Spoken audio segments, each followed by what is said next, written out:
Teacher lifts student's hair and can't believe what she sees. Sarah Miller was in the middle of another normal math class when she noticed something was wrong with Maya. The 8-year-old girl wouldn't stop fidgeting with her hair and scratching, seeming uncomfortable and distracted. The teacher discreetly approached the student's desk and noticed small, strange objects tangled in the child's brown braid. When she gently lifted the strands of hair, she couldn't believe what she saw. Crumbs of a roll, grains of rice, and even small pieces of cracker were carefully hidden in her hair. "Maya, sweetie, what is this in your hair?" asked Sarah, trying to keep her voice low to not draw attention from the other students.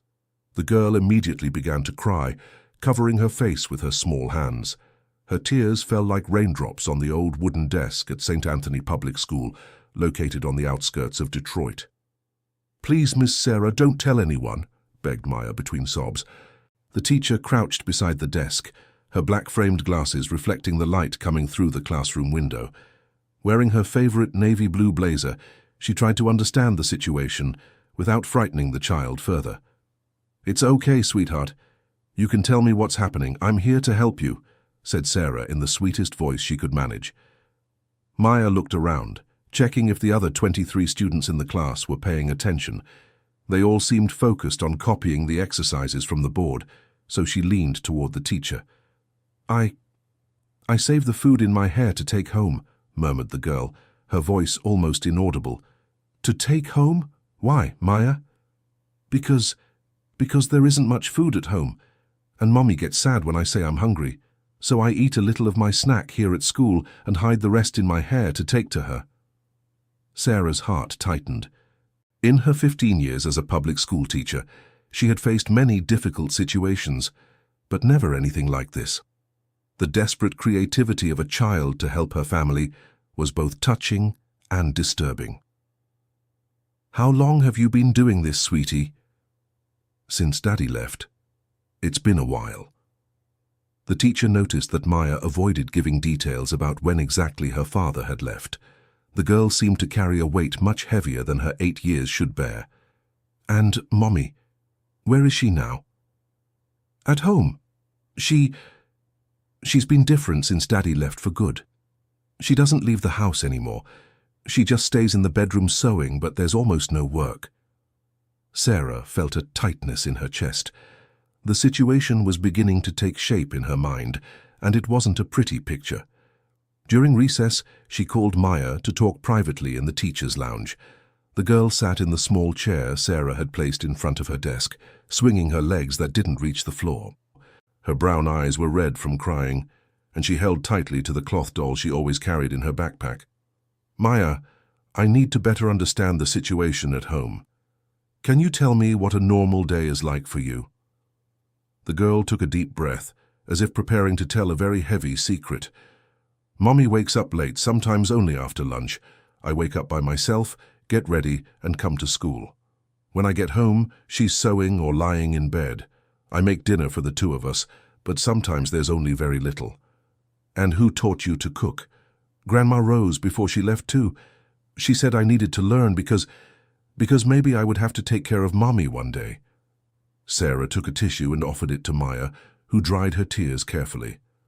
The teacher was beginning to understand that the child had taken on adult responsibilities far too early.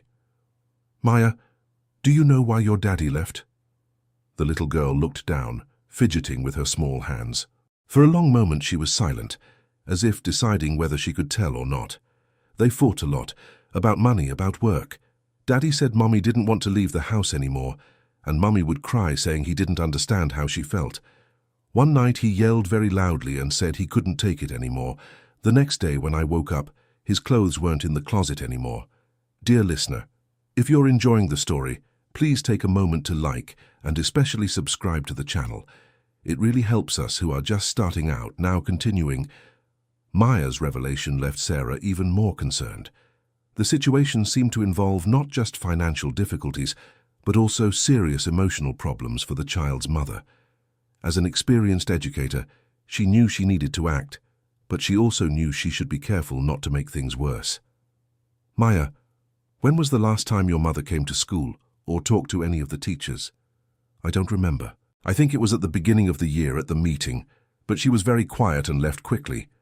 Sarah vaguely remembered a thin, pale woman who had attended the first parent-teacher conference of the school year. She had sat at the back of the room, asked no questions, and left as soon as the meeting ended. At the time, the teacher thought it was just shyness, but now she began to suspect there was something deeper. "And have you told anyone about the problems at home?" "I can't tell.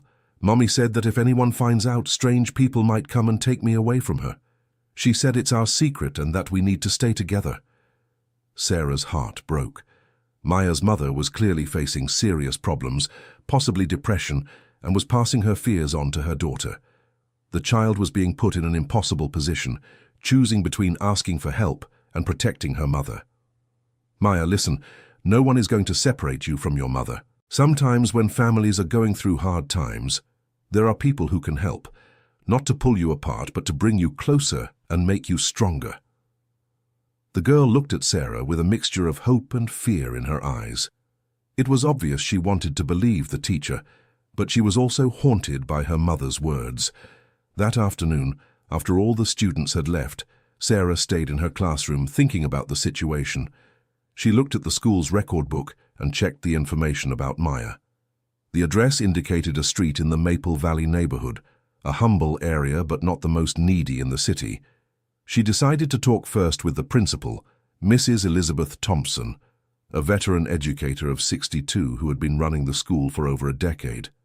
"Miss Sarah, this is a delicate situation," said Mrs. Elizabeth, adjusting her reading glasses as she analyzed Maya's file. "I see here that the mother, Catherine Harrison, hasn't been attending meetings, and we've already received some calls about overdue cafeteria fees." "The fees are overdue? For how long?" "According to the office, since March. It's already been 4 months. The staff member Susan tried to make contact several times, but the phone either doesn't answer or is listed as non-existent." Sarah felt a weight in her stomach. It was July, and if the financial problems had been piling up since March, the situation for Maya's family was even more serious than she had imagined. "Mrs. Elizabeth, I need to make a home visit, not an official one, just as an educator concerned about a student." The principal hesitated, nervously shuffling the papers on her desk. "Sarah, you know our responsibility is with the children's education within the school. Family issues should be directed to the proper authorities. But if we involve those authorities without fully understanding the situation, we might do more harm than good. What if the mother is just going through a tough time and needs support, not intervention? What if it's something more serious? What if we're neglecting our duty to protect a child?" The dilemma was clear. Sarah knew the principal was right from a legal and institutional standpoint, but her educator's instinct and her human connection with Maya pulled her toward a more personal and careful approach. "Give me a few days, Mrs. Elizabeth. Let me try to understand the situation better before we make an official decision."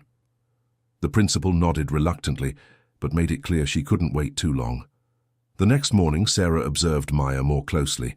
The girl arrived at school in clean but wrinkled clothes, as if they had been washed and dried without much care. Her hair was combed, but she had done the braid herself and it was a little crooked. During Portuguese class, Sarah proposed a writing exercise about my family.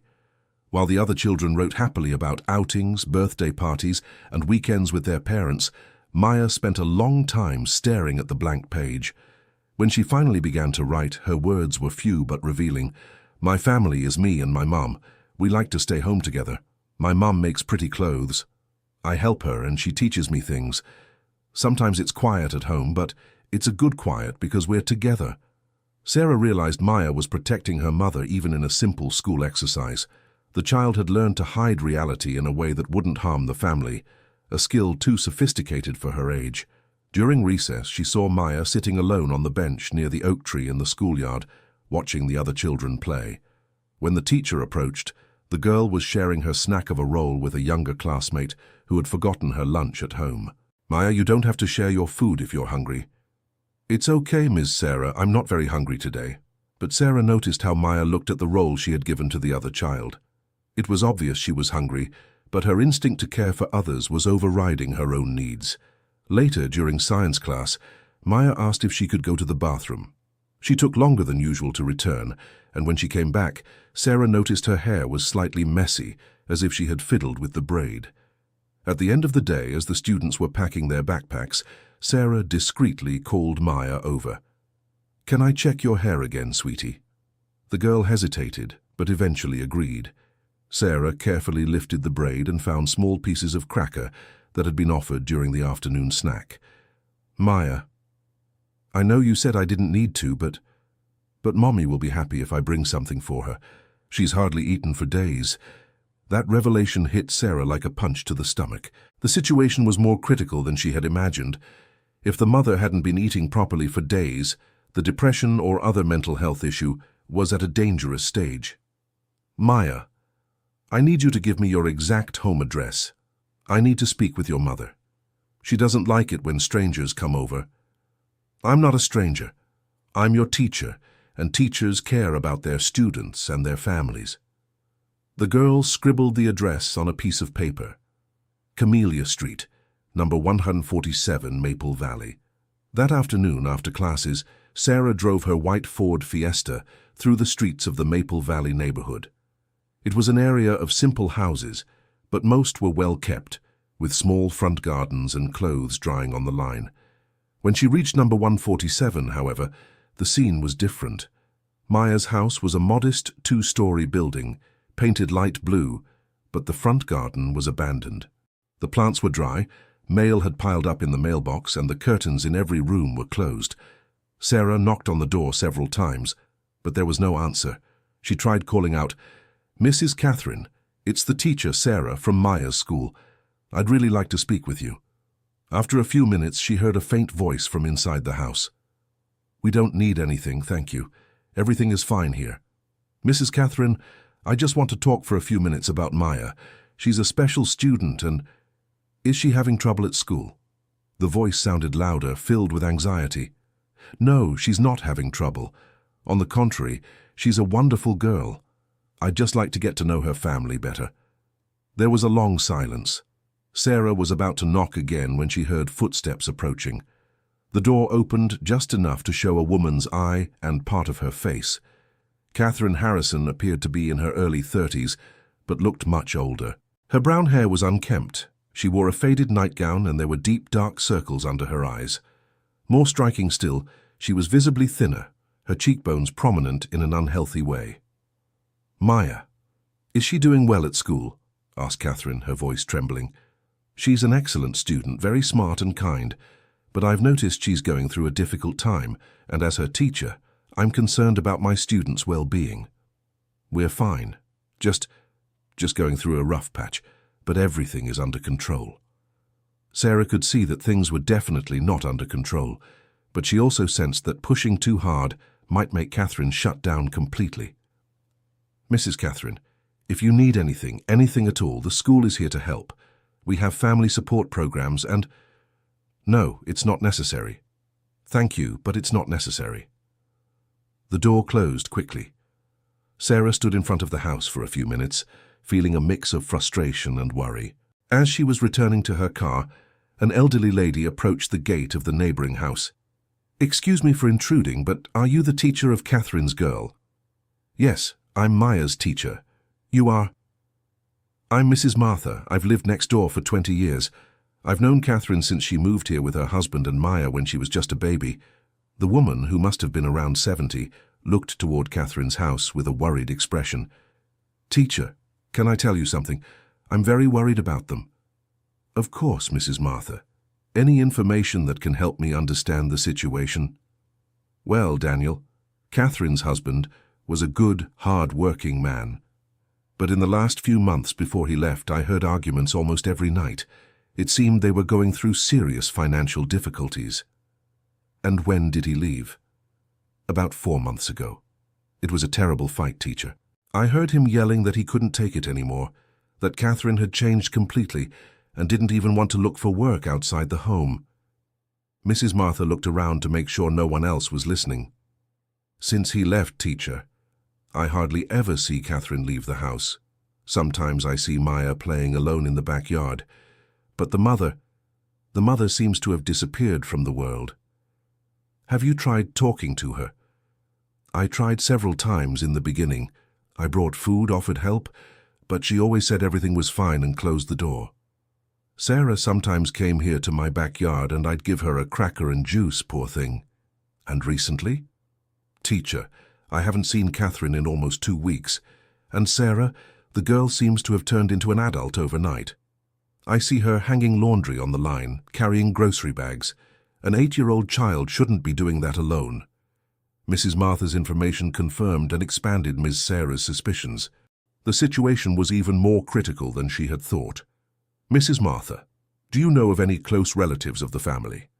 I know that Daniel's mother, Mrs. Margaret, lives here in town, but since her son left, she doesn't come around anymore either. I think she got angry with Catherine. Ms. Sarah thanked her for the information and promised she would try to help. On the way back home, she couldn't stop thinking about the situation. Sarah was clearly taking on responsibilities she shouldn't have, and Catherine seemed to be in a state of deep depression. The next morning, before classes started, Miss Sarah called the secretary Susan to talk about Sarah's family. Susan, have you tried to contact Sarah's mother recently? I tried last week, teacher. The phone number on file doesn't work anymore. I sent a note with Sarah herself, but I haven't heard back. What about the overdue cafeteria payments? It's 4 months. Normally after 3 months we cut off the school lunch, but the girl is so polite, so sweet, that I didn't have the heart. I thought the situation was temporary. Ms. Sarah thanked Susan for her sensitivity. If Sarah didn't even have access to the school lunch, the family's food situation would be even more desperate. During that morning's class, Ms. Sarah observed Sarah once more. The girl participated in activities with enthusiasm, but there was a constant shadow in her eyes, as if she was always worried about something beyond the classroom. At recess, Ms. Sarah called her aside to talk privately again. Sarah, how was your mother yesterday when you got home? She was in bed. She said she wasn't feeling well. And did she eat anything? The girl hesitated, fidgeting with her hands. I made her some tea and warmed up a roll, but she only drank the tea. And you? What did you have for dinner? I ate the roll that was left, and there were some crackers I had saved. Mrs. Sarah realized that Sarah was probably eating mainly from the food she could save from school. The situation was becoming unsustainable. Sarah, do you think your mother would accept a visit from me if I brought some things to help? What kind of things? Maybe some sewing materials, some work orders. Sarah's eyes lit up for the first time in days. Mommy really likes to sew. She used to make beautiful clothes before she got sad. Then maybe that's the way to help her. If I can get some sewing work for her, do you think she'd accept? I think so. She always says sewing is the only thing that still makes her feel useful. That afternoon, Ms. Sarah had an idea. She remembered that her sister Rachel was always complaining about not finding a good, reliable seamstress to do alterations on her clothes, and her mother, Mrs. Patricia, always talked about wanting to make some new curtains for the house. She called her sister. Rachel, are you still looking for a seamstress? Always. Why, do you know a good one? I know one who is going through a tough time and needs work. She's the mother of one of my students. Perfect. I have several pieces that need adjusting. When can I bring them? Miss Sarah explained that it would be better for her to make the initial connection due to the family's delicate situation. Rachel agreed and said she would prepare the clothes. Then Miss Sarah called her mother. Mom, do you still want to make new curtains for the living room? I do, dear, but I can't find anyone who does careful work for the price I can afford. What if I know a very good seamstress who needs work? Maybe you two could come to a good agreement for both. That would be great. Can you give me her contact? Sarah explained that she would have to act as an intermediary at first, but that as soon as things were settled, her mother could talk directly to the seamstress. Dear listener, if you're enjoying the story, please take a moment to leave a like and especially to subscribe to the channel. It helps us a lot as we're just starting out. Now continuing. The next day, Sarah arrived at Catherine's house carrying a bag with her sister's clothes that needed adjustments and the measurements noted down for her mother's curtains. She knocked on the door with more confidence this time. Mrs. Catherine, it's Teacher Sarah again. I've brought some sewing work proposals that might interest you. This time the door took less time to open. Catherine appeared wearing the same nightgown as the day before, but her eyes showed a spark of interest when Sarah mentioned sewing work. Sewing work? Yes. My sister has several pieces that need adjustments, and my mother wants to make new curtains. I thought perhaps you might be interested. Catherine opened the door a little wider, revealing a simple but clean living room. There was a table in the corner with an old sewing machine and piles of fabric. I don't know if I'm in a condition to do good work right now. Mrs. Catherine, may I come in just to show you what I brought? You don't have to decide now. After a moment's hesitation, Catherine stepped back and allowed Sarah to enter. The teacher immediately noticed that the house, though clean, had an air of sadness. The curtains were closed, there was little natural light, and a heavy silence hung in the air. "What a beautiful sewing machine," commented Sarah, trying to break the ice. "It was my mother's. She taught me to sew when I was a teenager." Catherine's voice softened slightly. "Before I got married, I worked at a sewing studio downtown.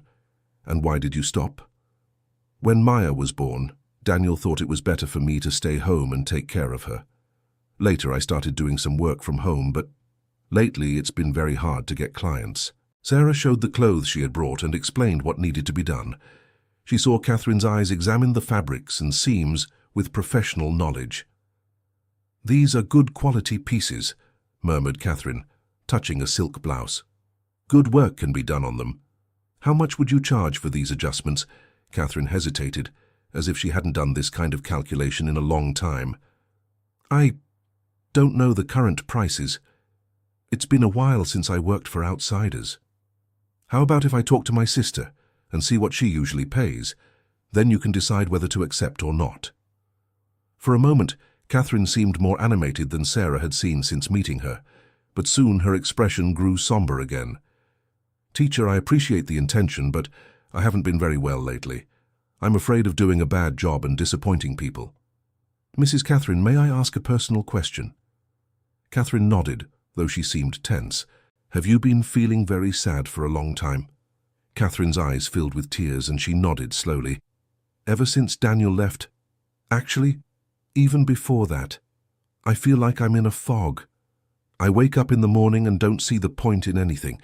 Only Maya, only she makes me want to keep trying. And have you thought about seeking medical help for these feelings? I don't have money for a doctor and I'm afraid that if I seek help, someone might think I'm not a good mother and want to take Maya away from me." Sarah felt a wave of understanding. Catherine was trapped in a vicious cycle. Depression prevented her from seeking help or working, but the fear of losing her daughter prevented her from admitting she needed help. Mrs. Catherine, mothers who worry about their children's well-being are, by definition, good mothers. And seeking help when we need it is a sign of strength, not weakness. But what if they think that? Who are they? People who genuinely want to help a family don't want to break it apart. They want to strengthen it. Catherine sat on the sofa, holding her head in her hands. For the first time, she was openly admitting her difficulties to someone other than her daughter. "I shouldn't have let Daniel leave without fighting harder. Now Maya is suffering because of my problems. What happened wasn't your fault. Relationships are complex, and sometimes people react in different ways to life's pressures. He said I changed, that I'm not the woman he met anymore. And maybe he was right. I feel like I myself have disappeared." Sarah sat down next to Catherine on the sofa. "Mrs. Catherine, you are ill. It's not laziness. It's not a lack of character. It's not a lack of love for Maya. It's an illness that can be treated. But what about money? How will I pay for treatment?" "There are resources available. The Public Health Network has specialized professionals, and there are ways to get help at no cost." Catherine looked at Sarah with a mixture of hope and skepticism. "Do you really think I can get better?" "I'm sure of it. But first, let's address the most immediate situation. Will you accept this sewing work? It could be a first step toward feeling useful again." Catherine picked up one of the blouses and examined where it would need adjusting. "I can try, but if the work isn't good—" "It will be good. I can see you have talent and experience." They agreed on a deadline of 1 week for the adjustments and settled on a price that left Catherine visibly emotional. It was more money than she had earned in months. As Sarah was preparing to leave, Catherine asked a question that took her by surprise. Teacher, is she behaving normally at school? Why do you ask? Because I know she's trying to protect me. She shouldn't have to do that. An 8-year-old child shouldn't be worried about taking care of her mother. Sarah decided to be honest but gentle. Maya is a very mature child for her age. She loves you very much and is doing what she can to help. But you're right. She shouldn't have to take on adult responsibilities. Does she tell you about the things that happen here at home? She mentions some things, always showing a lot of love and concern for you. But I can tell she's carrying a burden she shouldn't have to carry. Catherine began to cry again. I don't want her to suffer because of me. She is the most important thing in my life. Then let's work together so you both can be well. Will you accept my help in seeking medical support too? Catherine hesitated for a long moment, but finally nodded. I accept. For Maya, I accept any help. In the following days, Sarah closely monitored Maya's progress at school. The girl seemed a little less tense, and Sarah suspected Catherine had told her about the sewing work. During one of the classes, Maya approached the teacher's desk. Ms. Sarah, Mommy said you brought work for her. Yes, and she accepted. Is that good? It's very good. She spent the whole morning sewing, and I hadn't seen her do that in a long time. She even sang a little bit. Sarah's heart warmed. It was a small but significant progress. And how are you feeling? Happier. Mom seems a little more like she was before. Maya, you know you don't need to hide food in your hair anymore, right? If you need anything, I can help in other ways. The girl nodded, but Sarah noticed there was still apprehension in her eyes. Such profound changes don't happen overnight, especially for a child who learned to be hypervigilant about the family's survival. A week later, Sarah returned to Catherine's house to pick up the adjusted clothes. When Catherine opened the door, the difference was noticeable. She had combed her hair, was wearing clean clothes, and there was a bit more color in her face. Teacher, please come in. The work is ready. The clothes were impeccably adjusted. Sarah could see that Catherine was truly a talented seamstress, even after months without practicing professionally. They're perfect. My sister will be very pleased. It felt good to work again, Catherine admitted. It reminded me of who I was before everything got difficult. And about the medical help we talked about? I've been thinking. I think I'm ready to try. But I'm scared. It's natural to be scared. But I can go with you to the first appointment if you want. You would do that? Of course. We're in this together. Sarah had researched the options available in the local public health system. There was a mental health program at the neighborhood community health center that offered appointments with psychologists and, when necessary, psychiatrists. 2 days later, they met at the health center's door. Catherine was visibly nervous, but she showed up at the scheduled time. Sarah accompanied her to the reception and waited in the waiting room during the appointment. When Catherine came out of the office, 40 minutes later, she looked emotionally exhausted, but there was something different in her eyes. A bit of hope, perhaps. How was it? Sarah asked discreetly. The doctor was very kind. She said what I feel has a name, depression, and that it can be treated. She wants to see me once a week. And how do you feel knowing that? Relieved, I think. For a long time I thought it was just my own weakness, that I should be able to get better on my own. On the way back home, Catherine talked more than Sarah had heard her talk since they'd met. Teacher, can I ask you a question? Of course. Why did you decide to help me? You didn't even know me. Sarah thought for a moment before answering, because I see in Maya a special child who loves her mother very much, and because I believe that when a family is struggling, sometimes they just need a helping hand to get back on their feet. And what if I don't get better? You will. It will take time, there will be difficult days, but you will. And you won't be alone on this journey. Meanwhile, at school, the other teachers began to notice changes in Maya. She was more participative, smiled more often, and had stopped fiddling with her hair during class.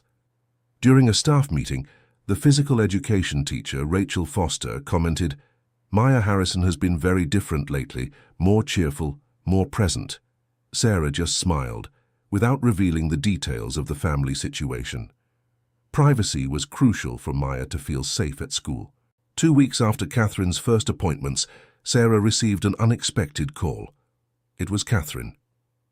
"Teacher Sarah, sorry to bother you, but something happened." "What is it, Mrs. Catherine? Is everything all right?"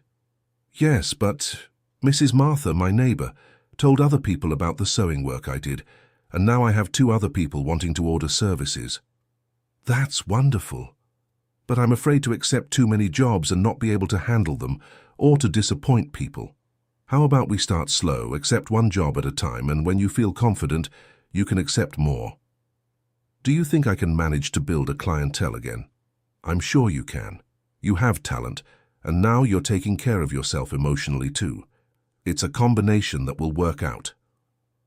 1 month after Catherine's treatment began, Sarah noticed a significant transformation in Maya. The girl had not only stopped hiding food in her hair, but had also started bringing extra snacks to share with classmates who sometimes forgot their lunches. "Maya, can I ask how things are at home?" "They're much better, Ms. Sarah. Mommy wakes up earlier now, she sings while she sews, and yesterday she even baked a cake for the 2 of us." "And how are you feeling?" "Lighter. Before I felt like I had to take care of everything by myself, but now Mommy is starting to take care of me again too." The most evident transformation, however, happened during a school presentation at the end of the semester. It was a county fair, and each class was supposed to perform a traditional dance. Sarah was helping fix the girl's hair when she saw an unfamiliar woman timidly approaching the schoolyard entrance. It was Catherine, but she looked like a completely different person. Her hair was styled in a simple but pretty updo. She wore a floral dress she had sewn for herself, and there was light makeup that made a huge difference in her appearance. More important than all of that, she was smiling. Maya, who was with the other children preparing for the dance, saw her mother and ran toward her. "Mommy, you came!" shouted the girl, hugging Catherine so tightly she almost knocked her over. "Of course I came, my love. I wouldn't miss your performance for anything in the world." Sarah approached the 2, feeling a deep emotion seeing the scene. "Mrs. Catherine, what a joy to see you here." "Miss Sarah, I wanted to thank you for everything." "No need to thank me. You and Maya did all the hard work. But if you hadn't appeared in our lives..." "I appeared because I saw a family worth saving, and you proved I was right." During the performance, Sarah watched Catherine in the audience. She applauded enthusiastically, took photos with a simple cell phone, and chatted naturally with other parents. It was hard to believe this was the same woman who, 2 months earlier, could barely open her front door. Maya, in turn, danced with contagious joy. Her movements were free and spontaneous, without the tension Sarah had noticed for so long. She was once again an 8-year-old child, concerned only with having fun and making her mother proud. After the presentation, several mothers approached Catherine to compliment the dress she was wearing. When they found out she had sewn it herself, they began asking about possible orders. "I do work from home," said Catherine timidly, but with growing confidence. "Alterations, custom clothes, repairs..." Sarah watched the scene from a distance, feeling deep satisfaction. In a few months, Catherine had gone from an isolated and depressed woman to someone who was rebuilding her social and professional network. At the end of the event, when most parents had left, Catherine approached Sarah again. "Miss Sarah, can I share something with you?" "Of course." "This morning, when I was getting ready to come here, Maya looked at me and said, 'Mommy, you're pretty like before.' And I realized that for the first time in a long time I feel like myself again." "And what does that feel like?" "It's like coming out of a dark hole where I'd been for months and finally seeing the sun again. And to know that, even on cloudy days, I know where to find the light."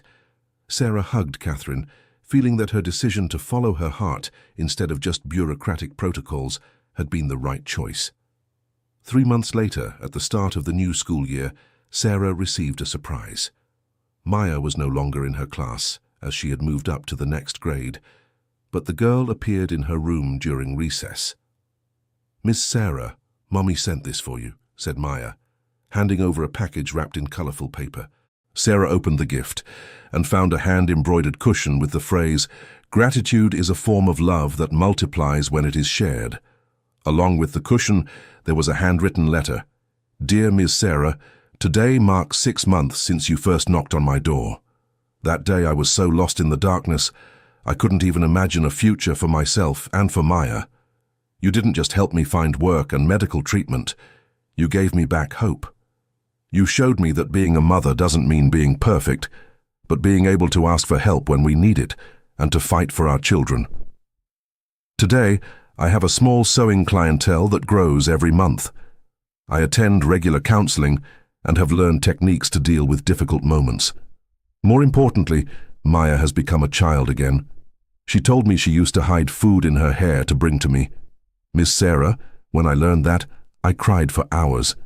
Not from sadness, but from admiration for my daughter's strength and love, and from gratitude that there are people like you in the world. You saved our family. Not with magic solutions, but with patience, understanding, and the belief that we deserved a chance to start over. Forever grateful, Catherine and Maya Harrison.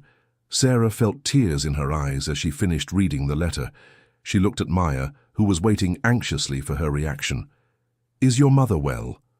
"She's great. She has work every day, she's made other friends, and sometimes she even goes for walks in the square with Mrs. Martha, and she started making those delicious cakes again. And you, how are you?" "I'm very happy, Miss Sarah. Now I can be a child again. Mommy takes care of me, and I don't have to worry if there will be food at home or if she is too sad." In that moment, Sarah remembered why she had chosen to be a teacher. It wasn't just to teach math, English, or science. It was to make a difference in the lives of the children and families who came to her. 2 years had passed since that first day, when Sarah had discovered food hidden in Maya's hair.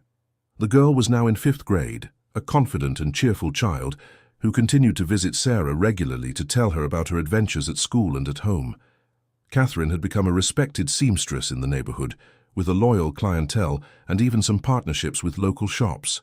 She had decorated part of her home as a small sewing studio, where she received clients and gave sewing lessons to other women in the community. But the most significant transformation had happened in the relationship between mother and daughter. They had developed an even deeper connection based on honesty and mutual support. One day, during a casual visit Sarah made to the family, Catherine shared a reflection that touched her deeply. "Miss Sarah, I've learned that there is no perfect family. There are families who know how to ask for help when they need it, and families who try to handle everything alone. The difference between them is that the first ones manage to overcome difficulties, and the second ones often sink in them. And what's the secret to knowing when to ask for help? To set pride aside and remember that our children deserve the best version of ourselves. Sometimes to be that better version, we need the help of other people." Sarah Miller had stored away that wisdom and applied it to many other situations throughout her career. The experience with Catherine and Maya had changed her approach as an educator, making her more attentive to the subtle signs that a family might be going through difficulties. She had created, informally, a support network among the school's parents. Mothers going through tough situations were connected with others who had overcome similar challenges. Unemployed seamstresses were introduced to potential clients. Families with an abundance of food shared with those experiencing temporary hardships. Catherine herself had become one of the main contributors to this support network. She welcomed other mothers who were facing depression, offered sewing work to women who needed extra income, and her home had transformed into an informal gathering place for women in the community. One Friday afternoon, Sarah received a phone call from Catherine. "Teacher, can I ask your opinion about something?" "Of course, Mrs. Catherine. What happened?" "Maya asked me if she can help other kids at school who are going through tough situations, like she did. She wants to form a group of kids who help kids." "And what do you think of the idea?" "I think it's beautiful, but I'm afraid she'll take on too much responsibility again." "That's a valid concern. How about the 3 of us talk about how to do this in a way that's healthy for her?" The following Saturday, Sarah met with Catherine and Maya in the small sewing studio that had become the social heart of the neighborhood. The house was full of women sewing, talking, and laughing together. "Maya, tell me about this idea of helping other kids." The girl, now 10 years old, spoke with a balanced maturity. very different from the forced maturity she had shown years before. "Miss Sarah, I remember how hard it was when I couldn't tell anyone about the problems at home. If there had been a kid my age who understood, maybe I wouldn't have felt so alone. And how do you imagine this group would be? It wouldn't be to solve the family's problems because that's for adults. It would just be so kids know they're not alone and that there's someone who understands what they're feeling." Sarah was impressed by the clarity of Maya's proposal. The girl had learned the difference between offering emotional support and taking on responsibilities that weren't hers. "And your mother? What does she think?" "Mommy taught me that helping others is important, but that I can't forget to take care of myself too, so it would only be once a week and always with an adult present." Catherine smiled, clearly proud of her daughter. "Teacher, I think the experience we went through, as difficult as it was, taught Maya many important things, and one of them was the importance of not being alone with your problems." 3 months later, the Friends group was operating at the school. It was made up of 5 children of different ages who met once a week with Sarah and a volunteer psychologist to talk about feelings, friendship, and how to ask for help when needed. Maya was one of the natural leaders of the group, but Sarah watched carefully to ensure she wasn't taking on a caregiver role again. The difference was clear. Before, Maya felt responsible for solving other people's problems. Now she offered companionship and understanding. The group became so popular that other schools in the region began asking for guidance to implement similar initiatives. Sarah and Catherine were invited to give talks about the importance of community support networks in protecting vulnerable families. During one of these talks, Catherine said something Sarah would never forget. "Depression made me believe I was alone in the world and that I didn't deserve help. But the truth is, we all have moments in life when we need support.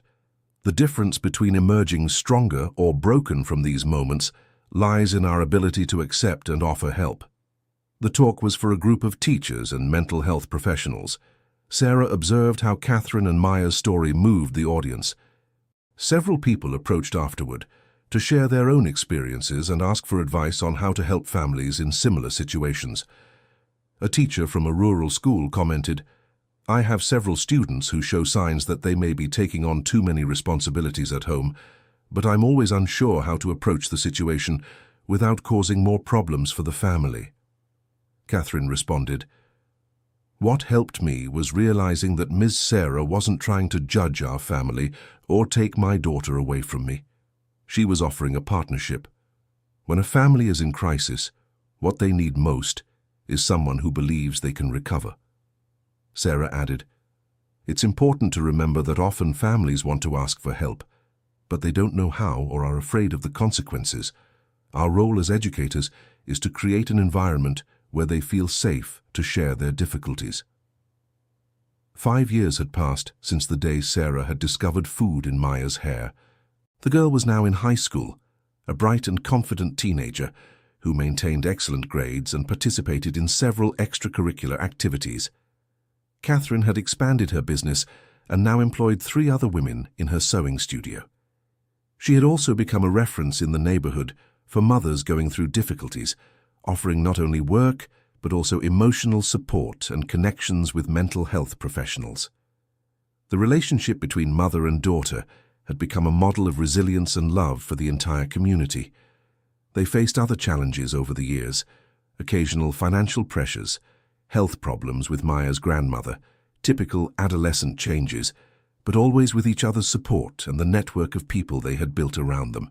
One December afternoon, on the last day of school before summer vacation, Maya appeared in Sarah's classroom carrying an envelope. "Ms. Sarah, Mom and I wrote something for you." Sarah opened the envelope and found a letter accompanied by family photos from over the years.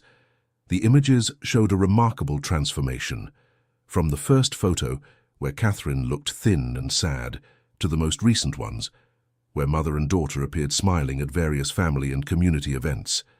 The letter said, "Ms. Sarah, today, 5 years later, we want to thank you not only for saving our family in that moment of crisis, but for teaching us that saving a family is not an isolated action. It is an ongoing commitment to love and community. Maya is graduating high school with honors and plans to study psychology, to help other families like ours. I have a thriving business and a network of friends I consider sisters. But more important than our individual achievements, we have learned that we are strong together and that our experience can serve as hope for others. You didn't just help us solve our problems. You taught us to transform our pain into purpose. With eternal love, Catherine and Maya Sarah felt tears of joy in her eyes. She looked at Maya, who had grown so much but maintained the same kindness and determination that had captivated her years before. Maya, do you really want to study psychology? Yes, Miss Sarah. I want to help other children and families like you helped us. I want to learn to see when someone needs help and doesn't know how to ask for it. And you, Mrs. Catherine, how do you feel knowing your daughter chose this career? Proud and hopeful. Proud because she grew up generous and strong despite everything we went through, and hopeful because I know she will make a difference in the lives of many people. That night, Sarah reflected on the journey that had begun with a disturbing discovery in a classroom and had transformed into a story of renewal, growth, and community impact. She thought about how many other children might be facing similar situations at that very moment, carrying secrets too heavy for their ages, taking on responsibilities that should belong to adults, hiding their own need for help to protect the people they love. But she also thought about the support network that had been created from a simple decision to reach out to a family in crisis. Catherine's sewing studio had become a reference point for women in difficulty. The Friends group had expanded to several schools, and Maya was preparing to become a professional who could multiply that impact. Dear listener, if you are enjoying the story, please take a moment to like and especially subscribe to the channel. It helps us a lot as we are just starting out. Now continuing. 6 months later, Sarah received a call that surprised her. It was from a journalist at a national magazine who had heard about the community work developed from the school. Teacher Sarah, we would like to do a feature on initiatives that are transforming communities through education. Can we talk? The article was published 3 months later under the title, The Teacher Who Saw Beyond Protocols: How a Classroom Discovery Saved a Family and Transformed a Community. The article told the story of Catherine and Maya, but also highlighted how this experience had inspired an entire support network that had already benefited more than 50 families in the region. It talked about the community sewing studio, the support groups for children, and the mother-to-mother mentorship programs. The impact was immense. Sarah began receiving contacts from educators across Brazil wanting to know how to replicate similar initiatives in their communities. Catherine was invited to give talks on female entrepreneurship and overcoming depression. Maya became a young reference in student leadership programs. But for Sarah, the most significant recognition came from an unexpected source. On a Tuesday morning, she found a handwritten note on her desk at school. Teacher Sarah, my name is Lily. I'm 12 years old, and I study at the school in the next neighborhood. My aunt knows Mrs. Catherine and told me your story. I was also going through problems at home and thought I had to solve everything by myself. When I found out there were other kids who went through similar things and that there were adults who really want to help, I found the courage to tell my teacher. Now my mom is getting help, and I feel like a kid again. Thank you for helping Maya, because that helped me too. Lily. Sarah kept that note along with the letter from Catherine and Maya. For her, those words represented the true measure of her work's impact, not just the families she had helped directly, but all those who were touched by the message that no one needs to face their problems alone. 10 years had passed. Maya was finishing her psychology degree and had already been accepted into a specialization program in family therapy. She maintained a blog where she shared reflections on personal growth, family relationships, and the importance of support networks. Catherine had become a respected businesswoman, not only in the neighborhood but throughout the city. Her sewing studio now offered not only tailoring services, but also vocational training courses for women in vulnerable situations, support groups for mothers with depression, and a microcredit program for women who wanted to start their own businesses. Sarah had been promoted to the school's pedagogical coordinator, a position that allowed her to officially implement many of the practices she had developed informally over the years. She had created more humane protocols to identify and support families in difficulty, always prioritizing the strengthening of family bonds over separation. On a sunny Thursday in October, the three met for a special lunch. It was the anniversary of the first time Sarah had visited Catherine's house, a day they all considered the starting point of their transformations. "Have you ever stopped to think how many lives were touched because of that first day?" asked Sarah. Maya, now an 18-year-old young woman, answered with the same clarity that had always characterized her. "I think it wasn't just that first day, Miss Sarah. It was the choice you made every day after that to keep believing in us, even when we didn't believe in ourselves. And the choice you made to accept help and turn your experience into help for others," Sarah replied. Catherine, now a woman in her early 40s, radiant and confident, added, "I learned that saving a family isn't a single heroic act. It's a long process that requires patience, community, and the belief that everyone deserves a second chance. And sometimes a third, fourth, fifth chance," laughed Maya. "I remember days when Mum almost gave up on treatment. And there were days when I almost gave up hope that you would make it," Sarah confessed. "But I learned that hope isn't a feeling. It's a decision we make every day." After lunch, they walked through the neighborhood that had been the stage for so much pain and transformation. The street where Catherine lived was unrecognizable. Well-kept houses, children playing on the sidewalk, women chatting in front of the sewing studio that had become the social heart of the community. "Remember when I was afraid to leave the house?" said Catherine, pointing to a group of women sewing on machines set up on her porch. "And remember when I thought I had to solve all the problems by myself?" added Maya, watching a group of children playing carefreely. "And me, who thought following protocols was more important than following my heart," said Sarah. They sat on the bench in the plaza that had been built on the lot where an abandoned plot once stood. The plaza was created by the community itself as a space for gathering and mutual support. "Can I share something with you?" asked Maya. "Of course." "Last week in college, the professor asked what had been the most impactful experience of our lives. I told her about the day I hid food in my hair and how that changed our family forever."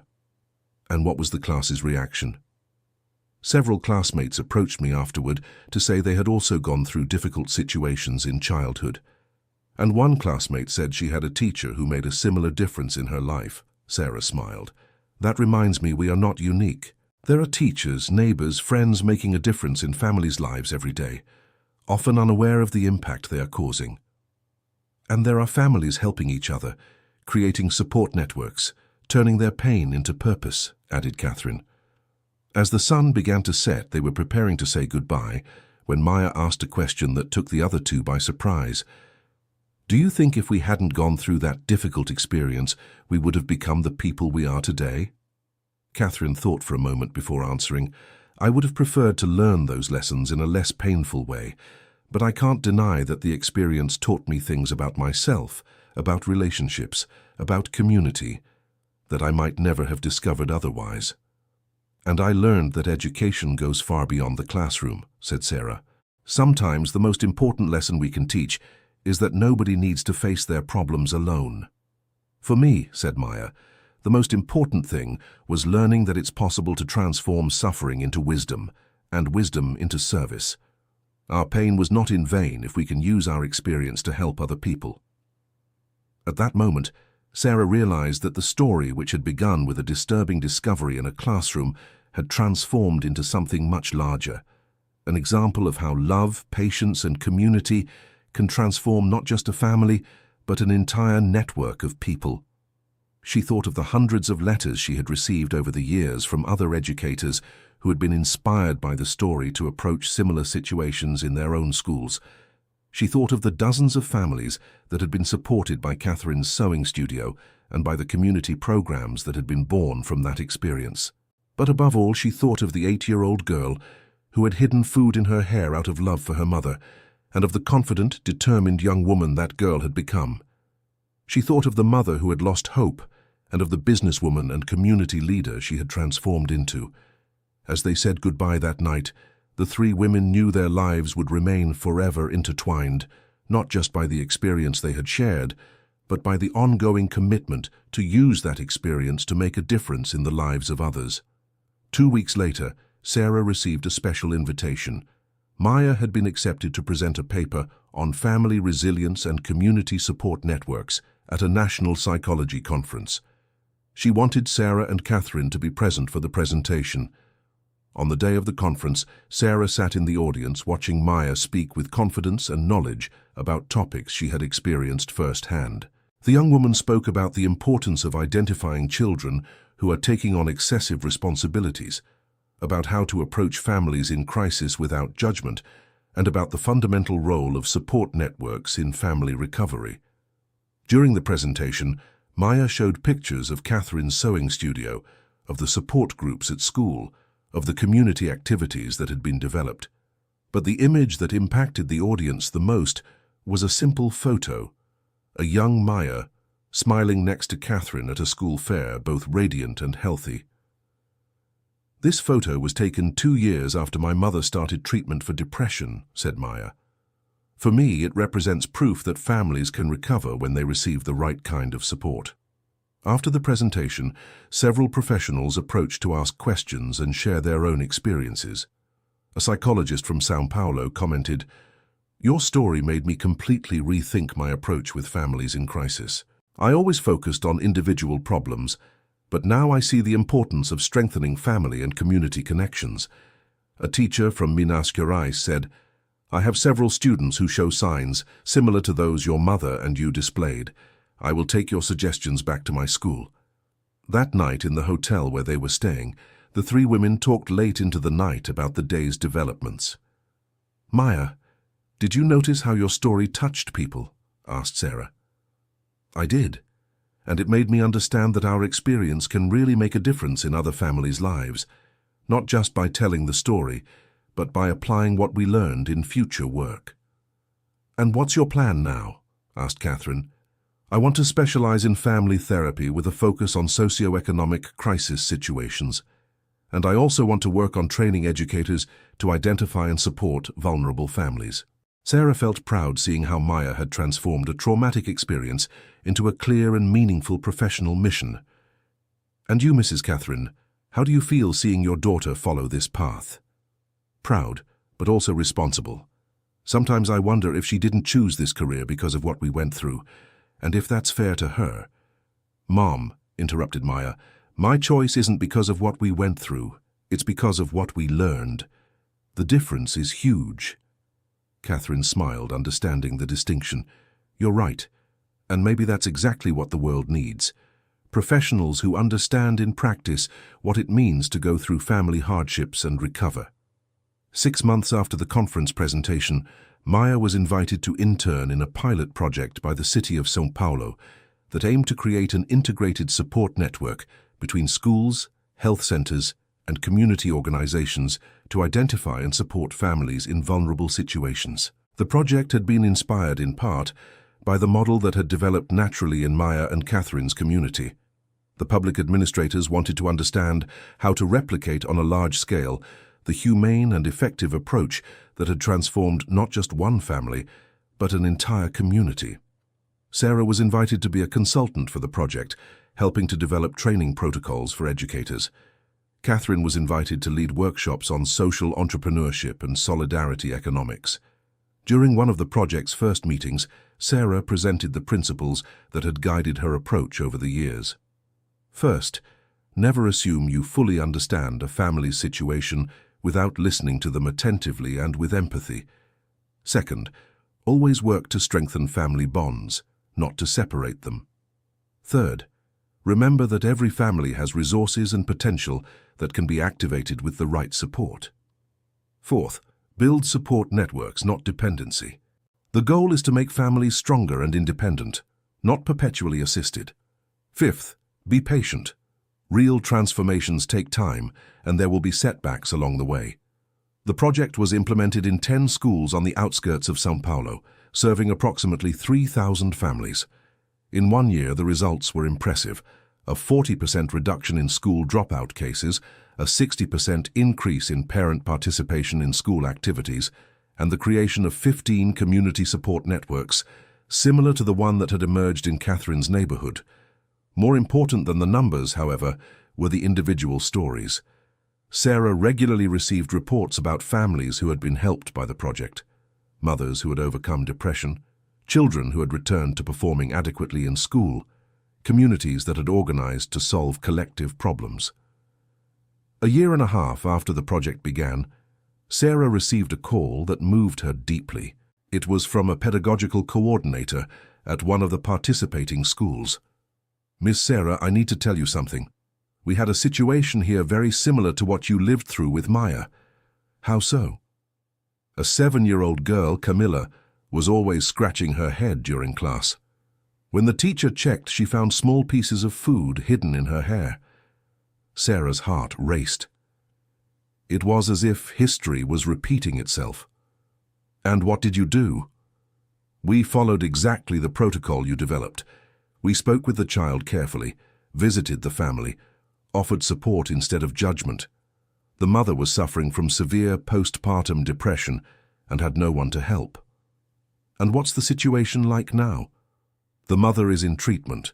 We managed to connect her with other mothers in the community who went through similar situations, and Camilla has returned to being a normal child.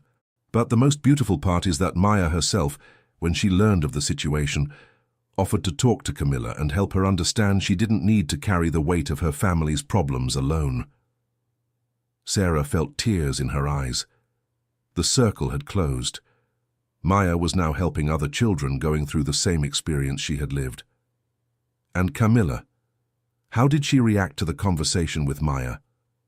It was transformative, seeing a young woman who had been through the same situation and become a successful person gave hope to her and her mother. Maya has become a kind of informal mentor to the family. That night, Sarah called Maya to tell her about the call she had received. "Maya, did you know you're becoming a reference for other children going through situations similar to what you went through?" "I'm starting to realize that, Miss Sarah. I've already received several messages from families who learned our story and wanted to share theirs." "And how do you feel about this responsibility?" "I don't feel it as a burden. I feel it as a privilege. Our pain had a purpose if it can serve as hope for other people. Does your mother know about this role you're taking on?" "She does, and she supports me. In fact, she said something very beautiful the other day." "What did she say?" "That perhaps our suffering was the price we paid so we could help other families, that our scar became our greatest strength." Sarah reflected on Catherine's words. There was a deep wisdom in that perspective, transforming wounds into sources of healing for others. 2 years after the pilot project began in São Paulo, the program was expanded to 5 other Brazilian cities. Sarah, Catherine, and Maya became national references in humanized approaches for families in vulnerable situations. They were regularly invited to conferences, workshops, and trainings, but they always kept their feet on the ground, remembering that their expertise came from lived experience, not just academic theories. At one of these conferences, in Brasilia, they were asked what the secret to their approach's success was. Catherine answered, "There's no magic formula. What worked for us was finding people who believed in our potential for recovery before we even believed in it ourselves." Maya added, "And finding a community that welcomed us without judgment and helped us grow together." Sarah concluded, "The secret is to remember that behind every case, there is a family made of real people, with dreams, fears, potential, and the ability to transform when given the proper support." After the conference, they were approached by a team of documentary filmmakers who wanted to make a film about their story. Initially reluctant, they eventually agreed when they realized the documentary could inspire more people to develop similar approaches in their own communities. The documentary, The Food in the Hair, a story of family and community transformation, was released 2 years later and became a phenomenon on social media. It not only told the story of Catherine, Maya, and Sarah, but showed how that story had inspired hundreds of other families and communities across the country. The film included interviews with families who had benefited from programs inspired by her experience, educators who had changed their practices, and mental health professionals who had incorporated the community approach into their work. One of the most touching scenes in the documentary showed Maya, now a psychology graduate, counseling a family in a situation similar to what she had lived through. The naturalness and empathy with which she conducted the session made it clear how her personal experience had transformed into professional competence. Another moving scene showed Catherine's sewing studio during one of the weekly workshops for women in the community. More than 20 women were sewing, talking and laughing together, some with their children playing in the space. It was impossible to imagine that this vibrant and welcoming environment had emerged from the deep crisis Catherine had faced years before. The final scene of the documentary showed Sarah at her current school, now as principal, officially implementing the family support protocols she had developed over the years. She spoke to the camera. "Often as educators, we think our work ends at the school door. But the truth is, we cannot educate children while ignoring the realities of the families they come from. When we support families, we are supporting the children. And when we support children, we are investing in the future of the entire society." The documentary ended with an impressive statistic. In 5 years, approaches inspired by the story of Catherine, Maya and Sarah had directly benefited more than 10,000 families across 15 Brazilian states. But the number of people indirectly impacted, through changes in educational practices, public policies, and community initiatives, was impossible to calculate. End of story. And you, what did you think of this story of overcoming and transformation? How would you act if you were the teacher, Sarah, and discovered a child hiding food in their hair? Have you been through difficult times when you needed help from other people? Share your opinion in the comments and tell us where you're watching from. Don't forget to leave your like if the story moved you. And most importantly, subscribe to the channel so you don't miss other touching stories like this one. Your participation is essential for us to continue bringing narratives that inspire and strengthen our community.